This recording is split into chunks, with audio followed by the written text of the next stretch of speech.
अस्सलाम वालेकुम dear students, hopefully आप सब खैरियत से होंगे। सो आज का जो हमारा लेक्चर है वो एक्सरसाइज 4.5 है, बेसिकली फर्स्ट ईयर मैथ की। सो इस एक्सरसाइज के जो मेन टॉपिक्स हैं वो एक तो रिमाइंडर थ्योरम है और दूसरा फैक्टर थ्योरम है, और इनके बाद थर्ड जो है वो सिंथेटिक डिवीजन है। सिंथेटिक डिवीजन का मेथड, ये तीन हमारे पास मेन टास्क हैं जो हमने इस एक्सरसाइज में बेसिकली सीखने हैं। सो रिमाइंडर थ्योरम क्या होता है कि रिमाइंडर थ्योरम हमें ये कहता है कि जब भी हमारे पास एक पोलिनोमियल हो पी ऑफ एक्स और उसे हम एक लीनियर फैक्टर एक्स माइनस ए से डिवाइड करें, तो डिवाइड करने के बाद एंड पे आपके पास या तो रिमाइंडर ज़ीरो आ जाएगा या ज़ीरो के अलावा कोई नंबर आ जाएगा। तो ये फैक्टर थ्योरम हमें, रिमाइंडर थ्योरम ये बताता है कि अगर आपके पास पोलिनोमियल पी ऑफ एक्स है, उसे एक्स माइनस ए पे डिवाइड करें तो आपके पास जो रिमाइंडर आएगा वो बगैर डिवीजन के प्रोसेस के बता सकता है कि कैसे आएगा। वो कहता है यहाँ से लीनियर फैक्टर से एक्स की वैल्यू ए निकालें, वो एक्स की वैल्यू इस पोलिनोमियल में एक्स की जगह पे पुट करें पी ऑफ ए, उससे जो एंड पे आंसर बचेगा आर, वो आपका क्या बन जाएगा, रिमाइंडर बन जाएगा। और अगर आप एक्स की वैल्यू ए पुट करें पोलिनोमियल में और आपके पास जो रिमाइंडर है पी ऑफ ए वो ज़ीरो आ जाए, तो फिर वो रिमाइंडर जो है वो रिमाइंडर नहीं रहता, फिर वो फैक्टर बन जाता है। तो फिर हम कहते हैं कि जो एक्स माइनस ए है वो क्या है, पोलिनोमियल का फैक्टर है। या एक्स इज इक्वल टू ए जो है वो क्या बन जाता है, रूट बन जाता है या सोल्यूशन बन जाता है पोलिनोमियल पी ऑफ एक्स का। सो बेसिकली आसान सी वर्डिंग में हम ये बात कर सकते हैं कि लेट्स सपोज अगर मुझे कहा जाए कि ये एक पोलिनोमियल है, इसको आपने डिवाइड करना है एक्स प्लस टू के ऊपर और बताना है रिमाइंडर क्या है। तो इसका बड़ा आसान सा मेथड बता दिया है रिमाइंडर थ्योरम ने। उसने कहा कि आप एक्स प्लस टू जो लीनियर फैक्टर है यहाँ से एक्स की वैल्यू टू निकालें माइनस टू। ये वैल्यू को आप इस पोलिनोमियल में जहाँ जहाँ पे एक्स आ रहा है वहाँ पे आप लोग पुट करते जाएं। पुट करने के बाद जो आंसर बचेगा वो हमारा रिमाइंडर हो जाएगा। अगर हमारा रिमाइंडर ज़ीरो आ जाएगा तो फिर मतलब ये एक्स प्लस टू ने इस पोलिनोमियल को पूरा पूरा डिवाइड कर दिया है और हमारे पास जो रिमाइंडर है वो ज़ीरो आ गया, तो फिर ये उसको पूरा पूरा डिवाइड कर गया, तो ये उसका फैक्टर बन गया। सो यही डिफरेंस है रिमाइंडर थ्योरम में और फैक्टर थ्योरम में। उसके बाद सिंथेटिक डिवीजन का प्रोसेस भी पढ़ेंगे, यहाँ पे आप लोग वेल फैमिलियर हैं। So synthetic division basically hit and trial rule है, एक मेथड है जो कि पोलिनोमियल्स के सॉल्यूशंस देता है हमें। कि हमारे पास अगर 2 डिग्री की पॉलिनोमियल है तो हम उसे क्वाड्रेटिक वे में सॉल्व कर देते हैं कि 3 मेथड्स हैं, completing square, factorization, quadratic formula. अगर हमारे पास 3 डिग्री की पॉलिनोमियल आ जाए, 4 डिग्री की पॉलिनोमियल आ जाए, तो फिर हायर डिग्री की जो पॉलिनोमियल्स हैं उनके सॉल्यूशंस फाइंड करने के लिए ये सिंथेटिक डिवीजन का जो मेथड है वो हम यूज़ करते हैं। सो होपफुली आप लोगों ने आइडिया ले लिया होगा इस एक्सरसाइज में बेसिकली क्वेश्चंस को कैसे अटेम्प्ट करना है। तो रिमाइंडर थ्योरम का यूज़ करना है, फैक्टर थ्योरम का यूज़ करना है, और देन उसके बाद सिंथेटिक डिवीजन का भी यूज़ करना है। सो ये एक्सरसाइज 4.5 का सॉल्यूशन आप लोगों के सामने लिखा हुआ है। सो इसको हम अंडरस्टैंड करने की कोशिश करेंगे। इसके जो पहले 4 पार्ट्स हैं वो सिमिलर हैं। उनमें क्या कहता है, यूज़ द रिमाइंडर थ्योरम। हमने रिमाइंडर थ्योरम यूज़ करना है to find the remainder when the first polynomial is divided by the second polynomial. अब ये पोलिनोमियल जो है ये फर्स्ट पोलिनोमियल और सेकंड पोलिनोमियल हमेशा लीनियर पोलिनोमियल होगी। अगर सेकंड पोलिनोमियल लीनियर नहीं है तो फिर ये रिमाइंडर थ्योरम और फैक्टर थ्योरम एप्लीकेबल नहीं है। ये सिर्फ लीनियर फैक्टर्स के लिए एप्लीकेबल है। अब देखें जो पोलिनोमियल गिवन है ना, x square plus three X plus seven, इसको हमने पी ऑफ एक्स का नाम दे लिया कि P of X is equal to X square plus three X plus seven. और यहाँ से एक्स प्लस वन को जीरो रख के एक्स की वैल्यू निकालने में माइनस वन आ गई। अब ये एक्स की वैल्यू माइनस वन जो है यहाँ पे यहाँ पे यहाँ पे सब जगह पुट कर दें, तो P of minus one, basically P of minus one क्या आ जाएगी, माइनस वन का square plus three into minus one plus seven, तो रिमाइंडर क्या आ गया, फाइव आ गया। तो यही हमारा आंसर है, रिमाइंडर फाइंड करना था। सिमिलरली क्वेश्चन नंबर 4 का बेसिक सोल्यूशन देख लें। ये पॉलिनोमियल है, इसको लेट कर लेंगे पी ऑफ एक्स के बराबर है, और यहाँ से एक्स माइनस थ्री को जीरो करके एक्स की वैल्यू थ्री आ गई। ये एक्स की वैल्यू थ्री यहाँ यहाँ यहाँ यहाँ पुट कर दें तो आपके पास रिमाइंडर क्या आ गया, 21 आ गया। सो उसके बाद इसी एक्सरसाइज का क्वेश्चन नंबर 5, 6, 7 और 8 है। यहाँ पे वो कहता है कि जी आपने फैक्टर थ्योरम यूज़ करना है to determine if the first polynomial is a factor of the second polynomial, कि क्या पहली पोलिनोमियल जो है वो दूसरी पोलिनोमियल का फैक्टर है कि नहीं है। तो वही सेम तरीकाकार है कि हमने इस पोलिनोमियल को पी ऑफ एक्स का नाम दे लिया, यहाँ से एक्स की वैल्यू निकालेंगे, 1 आ गई, 1 यहाँ पे पुट करेंगे, P of 1 is equal to 1² plus 4 into 1 minus 5, तो आंसर 0 आ गया। इसका मतलब ये जो एक्स माइनस 1 है पहली पोलिनोमियल है, ये सेकंड पोलिनोमियल का फैक्टर बन गई है। सिमिलरली इसका क्वेश्चन नंबर 6 है, इसका आप लोग खुद सोल्यूशन देख लीजिएगा। यहाँ पे आंसर -1 आ गया, 0 के इक्वल नहीं है। इसका मतलब ये x-2 जो है ये इस पोलिनोमियल का फैक्टर नहीं है, तो ये इसने लिखा हुआ है hence by factor theorem x-2 is not a factor of x³ plus x² minus 7x plus 1।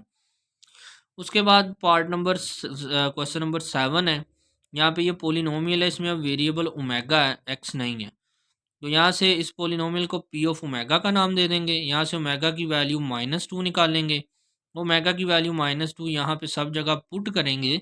तो पुट करने के बाद आप लोग देखेंगे कि हमारे पास जो आंसर आया है वो किसके इक्वल आ गया, 3 के, जो कि 0 नहीं है। तो इसका मतलब जो ओमेगा प्लस 2 है वो फैक्टर नहीं है इस पोलिनोमियल का। इस तरह से इसका क्वेश्चन नंबर 8 और 9 थोड़ा सा इंपॉर्टेंट भी है। यहाँ पे पोलिनोमियल गिवन है x माइनस ए, और हमें बताना है ये x power n minus A power n where n is positive integer. यहाँ पे n क्या है, एक पॉजिटिव इंटीजर है, इसका फैक्टर है कि नहीं।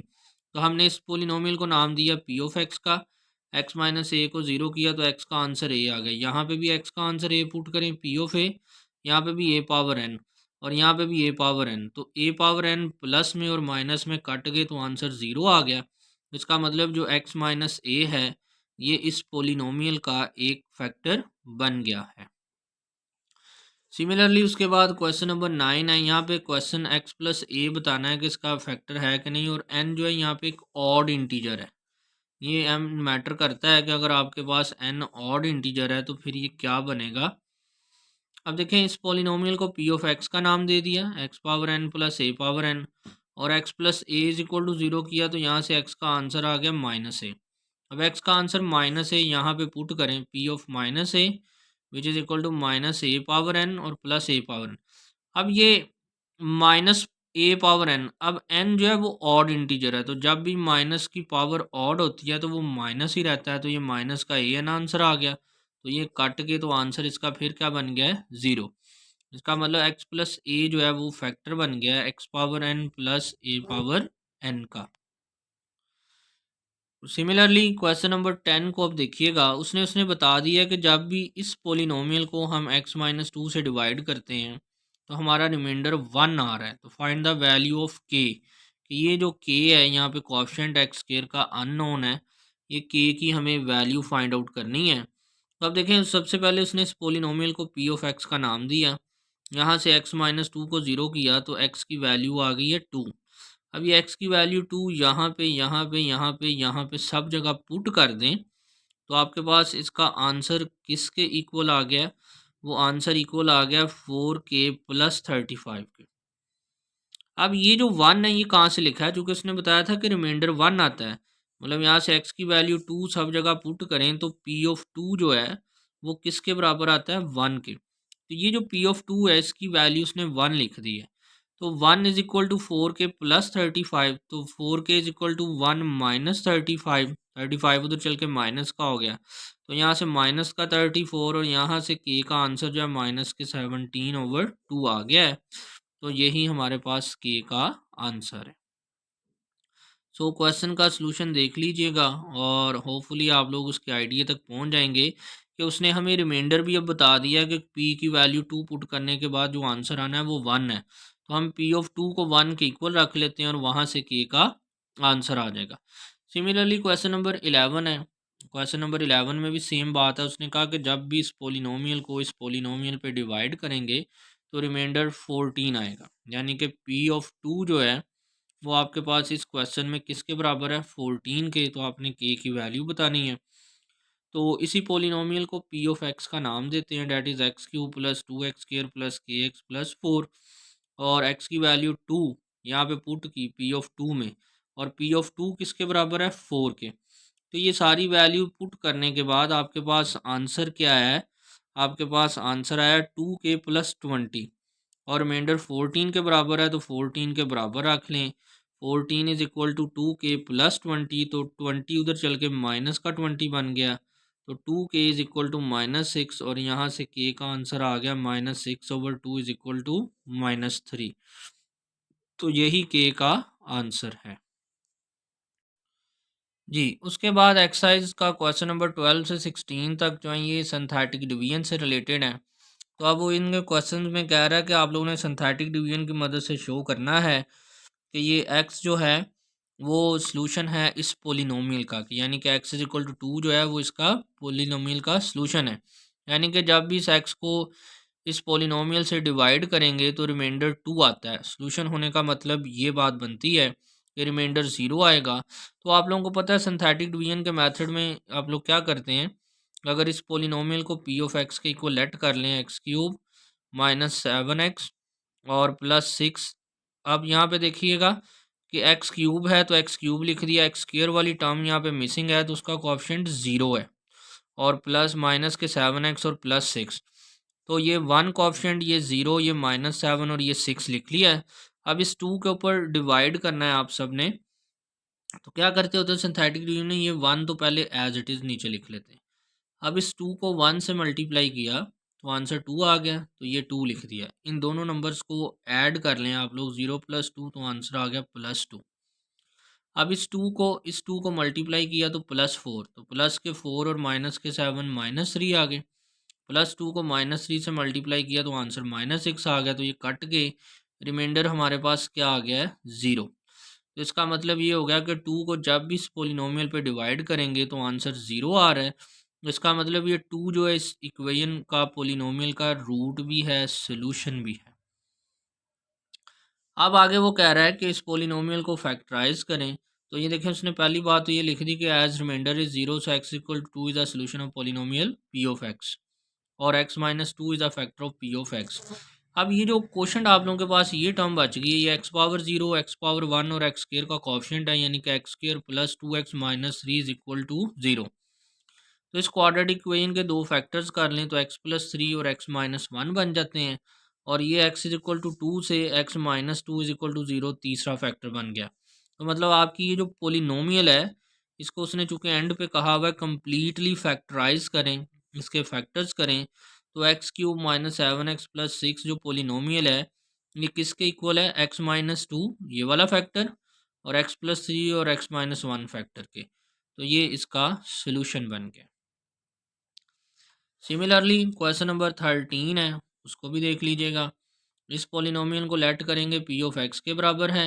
अब इसमें x³ x स्क्वायर वाला कोएफिशिएंट मिसिंग है तो वो ऑब्वियसली 0 है, और x इज इक्वल टू -4 बताना है कि इसका रूट है या सोल्यूशन है।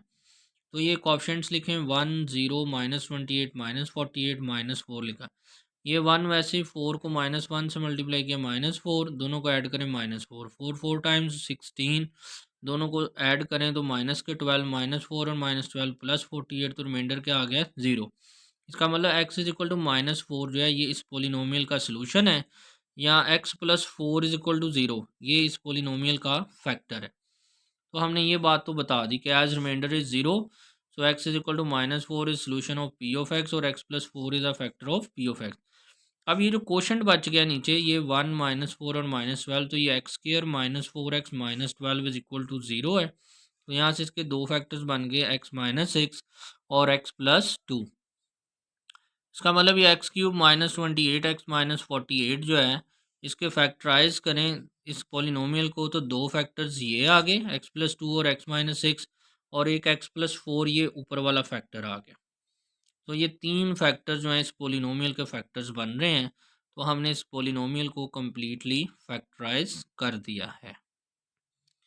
उसके बाद देखिएगा क्वेश्चन नंबर 14 है। क्वेश्चन नंबर 14 जो है इसमें उसने लिखा हुआ है कि 2x⁴ + 7x³ -4x² -27x -8 is equal to 0 4 degree की पोलिनोमियल है, और इसके उसने ये दो रूट्स बता दिए, ये दो आंसर्स बता दिए। पहले तो उसने कहा कि शो करें ये दोनों इसके रूट्स हैं, यानी कि दोनों को इस पर डिवाइड करें सिंथेटिक डिवीजन की मदद से, तो दोनों का रिमाइंडर 0 आना चाहिए। तो आप लोग देख सकते हैं कि रिमाइंडर जो है दोनों का 0 आ रहा है।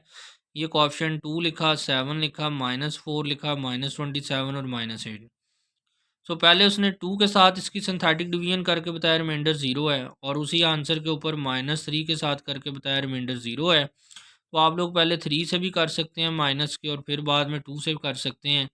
उसने दोनों को इकट्ठा करके बता दिया है कि दोनों से रिमाइंडर जो है वो 0 आ रहा है। तो यही उसने बात लिखी कि as remainder is equal to 0, so X is equal to 2 and X is equal to -3, both are solutions of polynomial p of x, और x minus 2 and x plus 3 both are factors of polynomial p of x। अब ये जो question बच गया 2x² plus 5x plus 3 is equal to 0, तो इस question के factors कर लें तो फैक्टर्स बन गए x+1 और 2x+3। तो दो फैक्टर्स ये बन गए, आप लोगों के पास दो फैक्टर्स ये बन गए हैं। तो हमने इस कम्प्लीटली पोलिनोमियल को फैक्टराइज कर दिया है कि 4 डिग्री की जो पोलिनोमियल है इसके 4 लीनियर फैक्टर्स जो हैं वो ये बन रहे हैं। ये पोलिनोमियल इन चारों लीनियर फैक्टर्स के प्रोडक्ट के इक्वल है, x+1, 2x+3, x+3 और x-2 के। तो यही इनका सोल्यूशन है जी। उसके बाद क्वेश्चन नंबर 15 और 16 है, ये दोनों सिमिलर क्वेश्चन है। इसने कहा कि सिंथेटिक डिवीजन को यूज़ करें और फाइंड करनी पी और क्यू की वैल्यू। ये पी और क्यू क्या है, ये इस पोलिनोमियल में पी x² का कोएफिशिएंट है और क्यू x का कोएफिशिएंट। और बता दिया उसने कि x+1 और x-2 आर द फैक्टर्स, ये इसके क्या हैं, फैक्टर्स हैं। यानी कि x+1 को 0 करें तो x इज इक्वल टू -1, और x-2 को 0 करें तो x इज इक्वल टू 2। ये दोनों जो हैं ये इस गिवन पोलिनोमियल के रूट्स हैं या सॉल्यूशंस हैं। मतलब इन दोनों को जब भी सिंथेटिक डिवीजन की मदद से डिवाइड करेंगे तो रिमाइंडर 0 आएगा। अब हमने सबसे पहले इस पोलिनोमियल को एफ ऑफ एक्स का या पी ऑफ एक्स का नाम दे दिया है। अब हमने ये x+1 जो है इसको 0 किया तो x का आंसर -1 आ गया, इसको 0 किया तो अब इन दोनों की मदद से इसकी सिंथेटिक डिवीजन करेंगे। तो अब देखिएगा सिंथेटिक डिवीजन में पोलिनोमियल के कोएफिशिएंट्स हैं वो x³ का, x² का, x का और x के बगैर वाली टर्म का कांस्टेंट कोएफिशिएंट लिखा है। -1 से पहले इसकी सिंथेटिक डिवीजन करेंगे तो ये 1 वैसे ही आ गया, यहाँ पे 1 को -1 से मल्टीप्लाई किया तो -1। अब ये दोनों को ऐड करें, p और -1 ऐड होकर p-1 बन गए। अब p-1 को -1 से मल्टीप्लाई करेंगे, ऑब्वियसली दोनों के साइन चेंज हो जाएंगे, p माइनस का बन जाएगा और 1 प्लस का। अब इन तीनों नंबर्स को ऐड कर लें तो q माइनस का p और प्लस का 1 आ गए। अब q माइनस p प्लस 1 को -1 से मल्टीप्लाई करें तो ऑब्वियसली तीनों के साइन चेंज हो जाएंगे, p प्लस का, q माइनस का और 1 माइनस का। तो अब इन सबको ऐड कर लें, p माइनस q और प्लस 5। अब ये रिमाइंडर होगा और ये इक्वल टू रिमाइंडर होना चाहिए। अब उसने चूँकि कहा कि -1 जो है इस पोलिनोमियल का फैक्टर है, इसका मतलब इसका आंसर हमेशा किसके बराबर आना चाहिए था, 0 के। तो हम इसका आंसर 0 के बराबर कर लेते हैं, p माइनस क्यू प्लस 5 जो इसको 0 कर लेते हैं। तो ये आपकी एक इक्वेशन बन जाएगी। तो इसी तरह से अब 2 से भी करेंगे, क्योंकि इसने कहा कि x-2 भी फैक्टर है, तो वहाँ से x की वैल्यू 2 फाइंड आउट की थी। तो ये अब 2 के ऊपर इसी तरह से ये जो 1 है ये एज इट इज़ आ गया, 2 को 1 से मल्टीप्लाई किया 2, और 2 और 1 जो है, ये जो 1 है ये बेसिकली यहाँ पे 1 लिखा हुआ है, तो ये 1 तो एज इट इज़ आ गया। अब 2 को 1 से मल्टीप्लाई किया तो 2 को 1 से मल्टीप्लाई किया तो 2 आ गया। सो ये 2 जो है ये 2 इस p-1 के नीचे आएगा। अब इन दोनों को ऐड करेंगे तो p+1 आ जाएगा। अब 2 को p+1 से मल्टीप्लाई करेंगे तो 2p+2 आ जाएगा। 2p+2 और +2 जो है इन दोनों को ऐड कर लें आप लोग, तो 2p माइनस p रह गया, q प्लस का आ गया, 2 + 1 3 आ गया। तो ये रिमाइंडर आ गया। अब चूँकि 2 जो है वो भी इस पोलिनोमियल का फैक्टर था, तो ये आंसर 0 के बराबर आना चाहिए था। तो यहाँ से p + q + 3 जो है इसको भी हम 0 के इक्वल कर लेते हैं, और ये हमारी इक्वेशन नंबर 2 बन गई। तो अब बेसिकली इन दोनों इक्वेशंस को सॉल्व करके पी और क्यू का आंसर निकालना है। तो आप लोग देख लें, सिंपली दोनों इक्वेशंस को जस्ट ऐड कर लें तो क्यू से क्यू कट गया, 2p = 8 प्लस का 8, और 2p = -8 और p = -4। ये p का आंसर दोनों में से जिस मर्जी इक्वेशन में पुट करें वहाँ से q का आंसर क्या आ जाएगा, 1 आ जाएगा। तो यही हमारा क्या है, आंसर है। सिमिलरली क्वेश्चन नंबर 16 है, इसमें भी वही बात है कि find the values of a and b, -2 and 2 are roots. अब यहाँ पे उसने जो है वो फैक्टर्स कहने की बजाय या सॉल्यूशंस कहने की बजाय उसने कौन सा वर्ड यूज़ कर लिया है, रूट का। तो बात वही है कि ये दोनों नंबर्स जो हैं ये इस पोलिनोमियल के रूट हैं। मतलब जब भी सिंथेटिक डिवीजन करेंगे तो एंड पे रिमाइंडर क्या आना चाहिए, ज़ीरो। तो जो भी रिमाइंडर में वैल्यूज़ आएंगी उन दोनों को ज़ीरो करेंगे तो फिर दो पोल इक्वेशंस बन जाएंगी। उनको सॉल्व करेंगे तो ए और बी का आंसर आ जाएगा। तो इसका सोल्यूशन अब देख लीजिएगा आप लोग सब बच्चे। ये पोलिनोमियल है, एक्स पावर सिक्स है, ये लिखा हुआ है, सॉरी एक्स पावर थ्री लिखा हुआ है यहाँ पे। तो ये एक्स क्यूब का कोएफिशिएंट वन, एक्स स्क्वायर का कोएफिशिएंट माइनस फोर, एक्स का कोएफिशिएंट ए है और कांस्टेंट टर्म जो है वो वैसे ही। पहले उसने माइनस टू से कर लिया, ये वन वैसे ही आ गया, टू को वन से minus two, minus six plus के ट्वेल्व, तो ट्वेल्व प्लस ए हो गए। माइनस टू को ए से मल्टीप्लाई किया, माइनस टू ए और माइनस ट्वेंटी फोर, तो minus two A plus B minus twenty four is equal to remainder. और ये किसके बराबर आएगी, ज़ीरो के, क्योंकि ये रूट है, तो एक इक्वेशन ये बन जाएगी। इसी तरह से अब टू पे डिवीजन करेंगे, ये वन तो वैसे ही आ गया, टू को वन से मल्टीप्लाई किया, टू माइनस फोर माइनस के एट, तो A plus four is equal to zero. तो A plus four is equal to zero यहाँ से करेंगे, तो A plus four is equal to zero से ए का आंसर क्या आ गया, माइनस फोर। ये ए का आंसर जो है यहाँ पे पुट कर दें आप लोग, क्योंकि ये सारी इक्वेशन ज़ीरो के बराबर रखी है, माइनस का two A plus B minus twenty four zero. तो ये देखिएगा यहाँ पे ए की वैल्यू जो है वो फोर जब आप लोग पुट करेंगे, B minus two into minus four, तो यहाँ से बी का आंसर क्या आ गया, 16 आ गया। तो यही एक्सरसाइज 4.5 के तमाम क्वेश्चंस थे, इनका सॉल्यूशंस था। होपफुली आप सबको आइडिया जो मिल गया होगा सॉल्यूशन के बारे में, मैंने गाइड कर दिया आप सबको। सो इसकी भी इंशाल्लाह आप लोग प्रैक्टिस होपफुली कर लेंगे। इसी के साथ अल्लाह हाफिज़।